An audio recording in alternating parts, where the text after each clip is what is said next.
ایک بادشاہ ہر وقت اپنے سر کو ڈھانپ کے رکھتا تھا۔ اسے کبھی کسی نے ننگے سر نہیں دیکھا تھا۔ بہت سے لوگوں نے اس راز کو جاننے کی کوشش کی، لیکن بادشاہ ہر مرتبہ کمال مہارت سے بات کا رخ موڑ کر جواب دینے سے بچ جاتا۔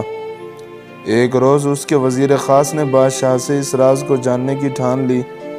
حسب سابق بادشاہ نے بڑی کوشش کی کہ کسی طرح وزیر کا دھیان ادھر ادھر ہو جائے، لیکن اس نے بھی جاننے کا مصمم ارادہ کر رکھا تھا۔ آخر بادشاہ نے وزیر کے سامنے ہتھیار ڈال دیے، لیکن اسے ایک شرط پہ بتانے کی حامی بھر لی کہ وہ آگے کسی کو نہیں بتائے گا، اور ساتھ ہی کہا اگر اس نے شرط کی خلاف ورزی کی تو اسے سخت سزا بھگتنا ہوگی۔ بادشاہ نے بتایا کہ اس کے سر پر ایک سینگ ہے، اس لیے وہ اپنے سر کو ہمیشہ ڈھانپ کے رکھتا ہے۔ اس بات کو کچھ دن ہی ہوئے تھے کہ پورے شہر میں یہ خبر پھیل گئی